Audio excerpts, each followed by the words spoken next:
Hi, welcome to this tutorial on how to use the Duende engine for Unity. The Duende engine for Unity is a unique dialogue engine which provides standard dialogue engine features such as flowcharts for dialogue, characters, etc. But with an eye towards also supporting AI-driven dialogue and emergent content. I would almost say procedural, but it's not quite procedural because we're using language, and that produces some natural limitations to creating an actual meaningful story world. But it tries to approach that as close as possible by allowing you to combine through stat checks and some AI algorithms content that you have created and version it across all of your characters to create as dynamic an experience for players as possible. And then also it provides support for episodes and episodic content through asset bundles. All really big and important stuff. So let's get started on setting up a quick scene to kind of demo how all this works. So once you have a copy of the Duende engine plugin inside your project for Unity, or a Unity project I should say, go ahead and right click in your assets. You'll see this option here, Duende. You just click New Story and you'll have a new story asset. This is just a standard Unity asset file. You can use it with asset bundles if you so chose. And this contains basically the schema or the definition for your story content, which is then instantiated at runtime into its different representations in the game. So let's go ahead and start editing our story. We'll click the edit button here with the asset selected. And so first off, we've got the dashboard right here. We provide buttons that take you to documentation, videos, tutorial videos like this one, a support web form for submitting support requests and reporting bugs, as the case may be. Or if you want, you could also tell us how awesome the plugin is. We would say you couldn't do that. And then a roadmap for future features that will be added to the plugin. We're really looking to try and make it so that the plugin over time is a continuing evolving exploration of this sort of story structure. And some of the features that I'm looking to try and add are support for ideas and concepts the characters can have that would then influence dialogue choices they could make. And some other stuff similar to that, just so that we can get more of a dynamic representational world with individuals in it that can make decisions and talk to each other. Okay, so that's the dashboard. Basically gets you help, lets you know what we're doing. Let's go ahead and make some characters. Characters inside the plugin are handled as templates that are then created into runtime instances during your game, and these runtime instances are attached to avatars or can be programmatically managed behind the scenes without an avatar.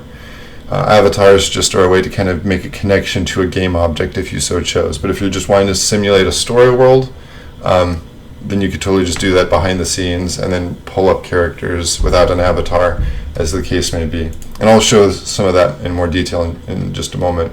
So for each template has two major components on it. First, it has its core stats that define the character themselves, and then it has a set of relationship stats that define its relationship to other templates. So let's start making a core stat.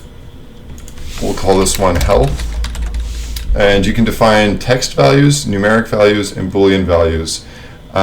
Localization is included in this plugin, and the values that you specify here are localized to each of the different contexts. And when a change happens in the story, it updates the stat on the runtime instance with all the localized values. So you can, at runtime, change your localization context, or language basically, and it will keep the story up to date. So let's put in here 10 just for kickers, and there we go. Let's go ahead and make a relationship stat to demo that, same as the other one.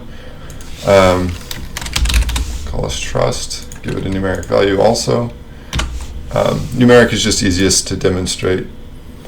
That's why I'm going with it. So then we can give our template, I should say, a name.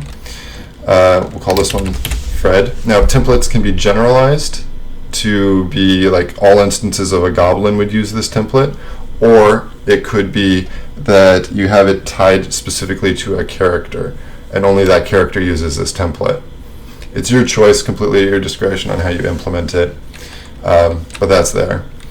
Selfish, this means that when we are doing the AI simulation with this template, that it will try and select options that benefit its core stats over benefiting relationships, and vice versa. If it's not selfish, it's going to try and look for relationships to benefit. Core stats. So we got a core stat here.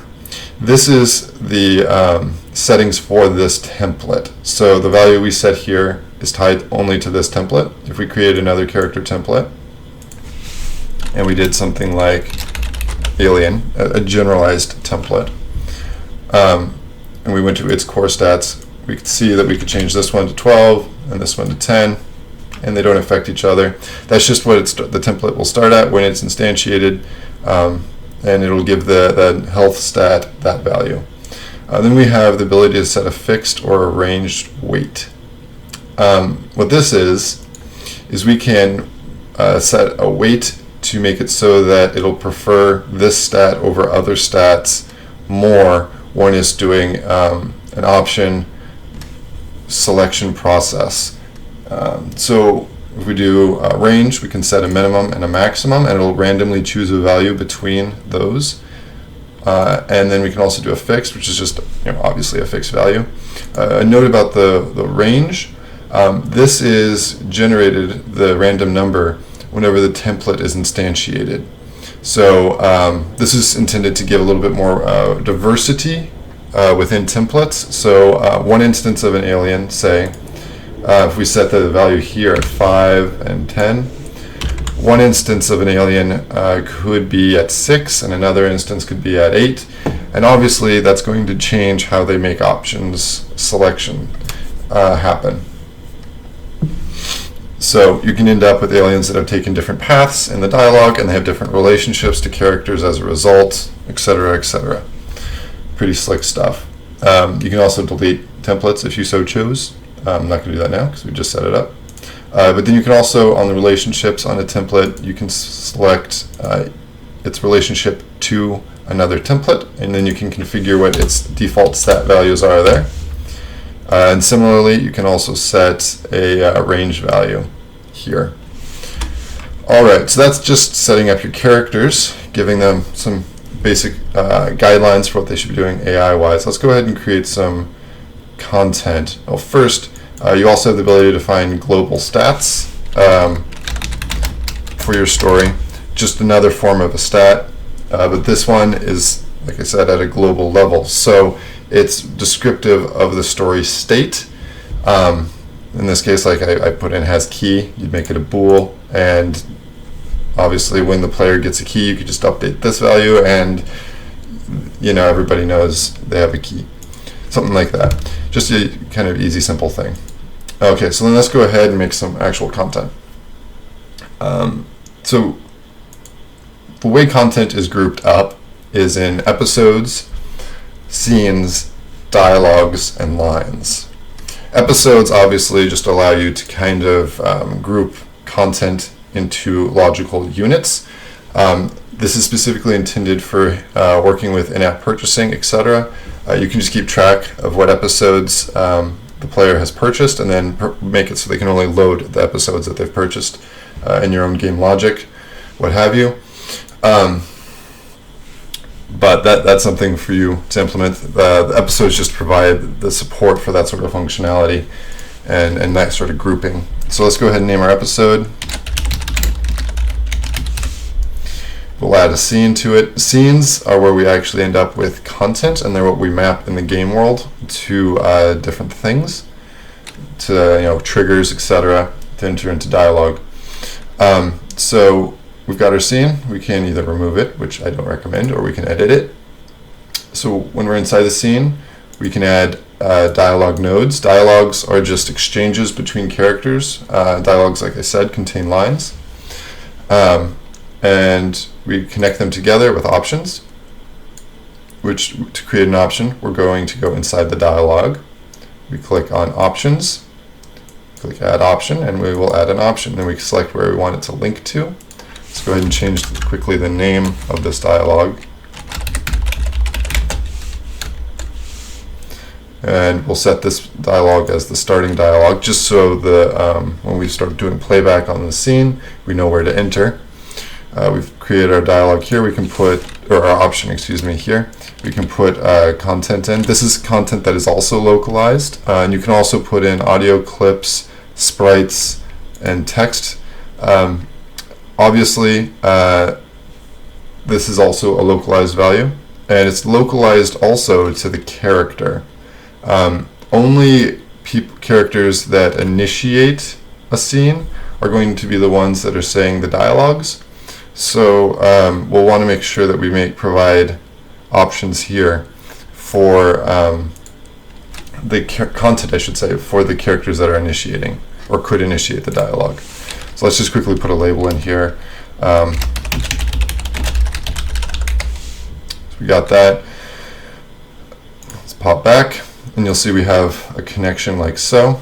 We'll go ahead and quickly define the permissions for the scene.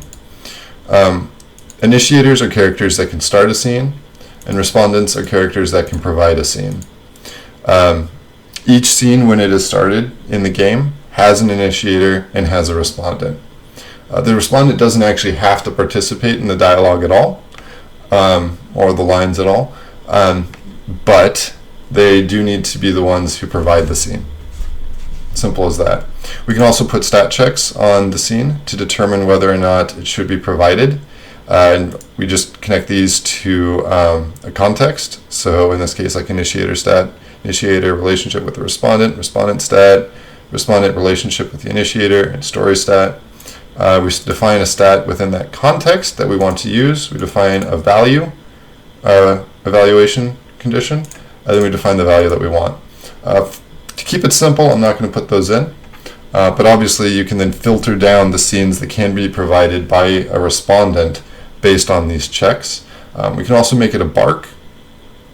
Barks are basically just a default scene, but they default to doing standard playback, which means that if you have a player character and you enter a scene, it's automatically going to default to the player driving the dialogue forward through either pressing a next button or whatever, but there'll have to be a mechanic in there for the player to push the story forward.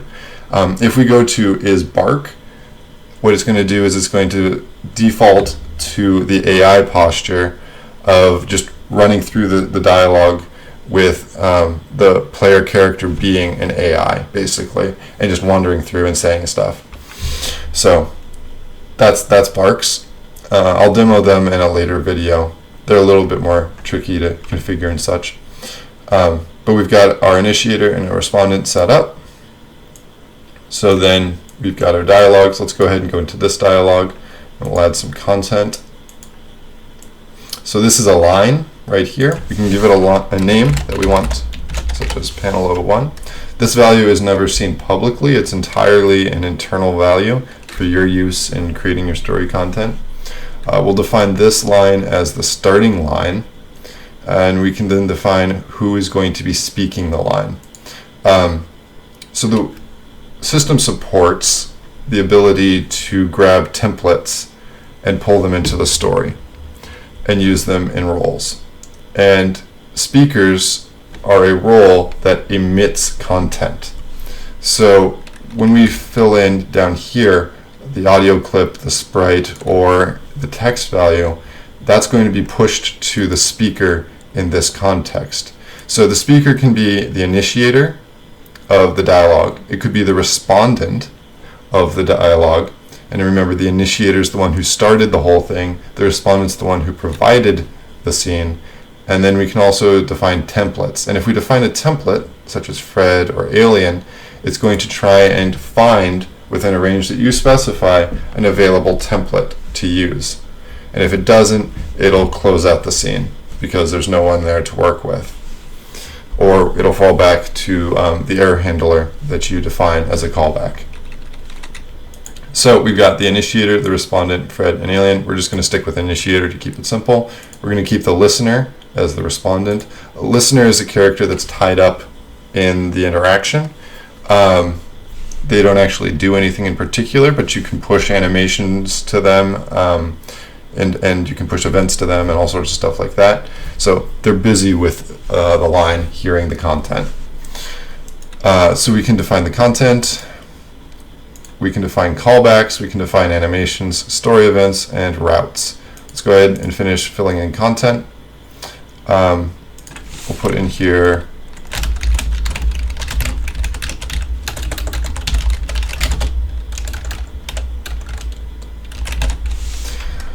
like so. We can also define content for specific character templates when they're passing through. So we could give Fred a specific set of things to say. We can sync and unsync him with the all templates config if we so chose. But if we gave Fred custom stuff, when Fred is the speaker on the scene, he's going to use this content. All templates just allows us to define the values for all templates so that we can quickly change content in that fashion. Also, bear in mind all of this is also localized, so you can define variations for each context of localization that you have. Okay, so we also have the ability within content to define a QuickTime event. I will demo those in a later video as well. You can find those on the site via the dashboard link and videos. But basically this allows you to define a QuickTime event. AIs can play through QuickTime events, as can players. Pretty awesome stuff. But we're going to just stick with data values for now. So we'll go take a look at callbacks. Callbacks allow you to call the callback handler that you have configured on your instance of Duende in the scene. And what that actually means is that you can define a handler with a set of Unity events, and you also can do callbacks to mono behaviors that have methods in them that have the name that you specify in here.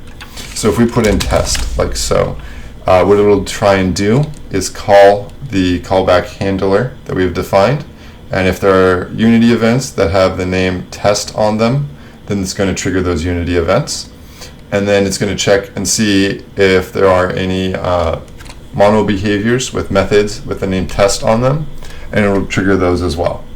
So that provides you a pretty powerful way to do callbacks and trigger behavior without having to actually do any scripting in here, which is one of the design constraints that I put on the system. So we got callbacks. We'll go to animations. You can define an animation that gets pushed to an agent. So you can push it to the speaker, the listener, or to all Fred templates or all alien templates. And you just put the name of the state that you want and the layer that it should be on, and it'll try and push that animation. We're not going to do any of those because obviously it makes it a little bit more complex. You can define story events. And story events, you can select a context. Let's just say respondent stat. You can select a stat value, and then you can select a value, and it will change the stat to that value. We're not going to do that here either. Well, finally, we have routes. And routes are connections to other lines. So we can add another line. Go Antelope 2. We'll put this as the respondent and the initiator.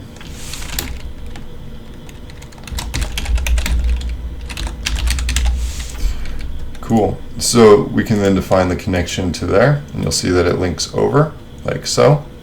We can also add checks on here, and these checks will be evaluated to see if this route is a valid route, and then if it is a valid route, it goes into the pool of valid routes, and then it randomly selects from the valid routes a route to take. So we can define multiple lines in the scene like so.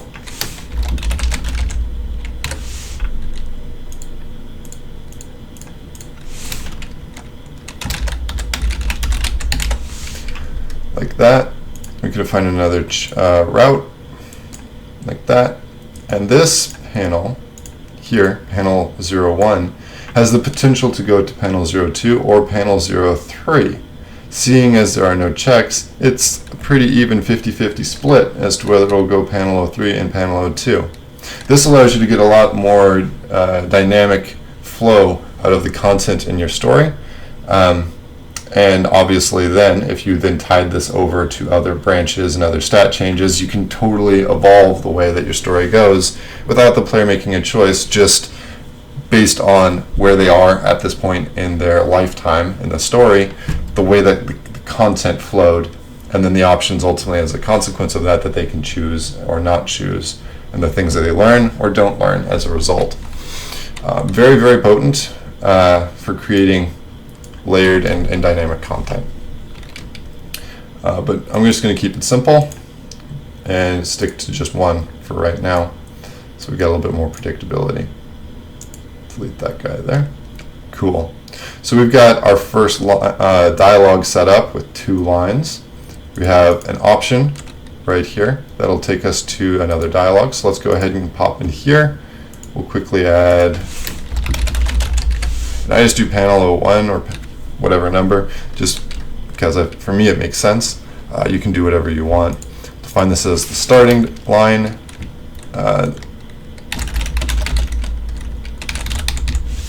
Cool. So now we have the basic structure of a story set up. I should also note that on options, you have events, checks, and callbacks as well, just like you did on lines. So while you can be applying changes to characters via lines, you can also do it via options, which is pretty slick. All right, so that's just setting up a basic story. You also, in localization, you can define a new language, and that's just clicking add and typing in the name of your language, and you can do whatever you want on setting up your content accordingly. To change languages, you would click here, like so, and select the language, and that'll change what language you're viewing. The content, I should say. Cool, so we'll go ahead and close that. We will set up a scene. Now, there are tons of callbacks available for configuring and getting content at runtime. I have, however, provided a nice set of prefabs to make it so that you can quickly get stuff up and running. Here's a basic UI that is configured. One of the bonuses in this package is getting a, where'd it go? There it is. Getting this custom progress bar script for UI. It just creates these kind of bars like that, and you can change their values like so with the background. Pretty simple, basic, kind of nice, but it's a nice little bonus. So to get things moving in here, we'll go ahead and create a new game object. We'll call this one Duende. Come over here and we'll go Duende story. We need to tell it what story asset we should be using. We'll go like that, put that in there. To run through these options quickly, player speak, that is whether or not the player should say the options that you select, or whether you should just select them and then the story moves on. Stylistic choice, but it requires a definite decision on the designer's part. AI timing type, you can make it so that it uses the words, the audio, or the image as the basis for timing content when you're doing AI playback. The difference being Word allows you to define, where is it? Here it is, an increment delay, which is the time that you're adding per word. Yeah, you can see with the alt over what it says. Audio obviously just uses the length of the audio clip, and image, you can define a set delay length that you want the image to display. We're going to stick with Word because we're just using text content, and I'm going to set it at 0.1 for that and 1.5 for the minimum delay. This is just to ensure that if you put one word statements in, it doesn't just quickly skip over them at a tenth of a second. Then you can define the proximity of characters that would be pulled into the story. This can be however big you want. It's based off of the location of the initiator. So if you have an initiator in the world who is in a crowded bar, he's going to have better results than if you have an initiator who's all by himself and can't reach anybody in the world. But that's a design issue that's left up to you guys to figure out how you want to handle. You can define your callback handler. This can also be changed at runtime, obviously. So you can have multiple callback handlers with individual ones per scene or what have you, and then just toss them in as you wish. You also have the ability by default to save your stories, and it saves them to an encrypted file if you so choose. And then you can also specify a file to use when you load. So if we click use save file, obviously you can specify from the save folder there which of the save files you want to use. You can also specify here if you want the save files to be encrypted. If you do that, you're going to have to specify a password that you want used. You can define the default language that you want the story being run in. You also have the ability, just for testing purposes, I would not recommend this for a production app, but for testing purposes you can use auto load values, which is what we're going to do here. And this allows you to, here on the story editor, configure what episode, scene, initiator, respondent, etc. that you want loaded. So we're going to go new scene. We're going to say Fred is our initiator, Alien is our respondent. Here you can add templates that you might want created. So if you wanted to make another Fred template, you could do that, and it will create that at runtime. That's useful if you know that for the scene you're testing, you need multiple of a certain template, and it'll do that. So that's the config there. If we go over, let's see, we need to also add on here our UI. So I provided this simple scene UI setup for managing all of the callbacks by default. So you can just throw the basic UI in, come over here, and just drag all your stuff over, like so, to configure them. And there we go. And then we need to define a button prefab that'll be used. We'll put this guy in here. We'll just do that. And then we also, because it's not included in the UI, we're going to need to define a UI, or an event system, excuse me, like so. So we've got all that set up. Now, if we were to hit play now, like so,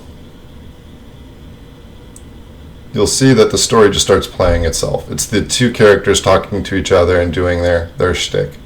That's because we have not defined any of them as being a player character. So to do that easily, what we'll do is we'll create another game object, and we'll come on here and we'll go create the character avatar. You'll see it pulls in an animator, an audio source, and the runtime character avatar script. To hook up the avatar, we need to get our story instance, pull it over here like so. We'll hit is player right there. We'll define the character that we want this avatar to try and grab, and we can hit play. And you'll see that it's the standard dialogue system that you're used to, right? We click continue, we go to the next line, we have our option, we click our option, next dialogue piece, done. Pretty basic. If you wanted to, at runtime, make it so avatars that you put into your scene create a runtime character to back them, you just click the force create button right here, and it will create that runtime character instance off the template that you provide. That's pretty much it. You can have a working scene setup like this in just about half an hour and be up and running, creating story content that has relationships, has stat changes, very, very rich, localized, etc. I think that's pretty impressive, and I hope you do too. And I look forward to hearing what you guys think and getting more feedback on ways that this system could be improved or things that you like that could be expanded on. So thanks for watching, and I look forward to hearing from you.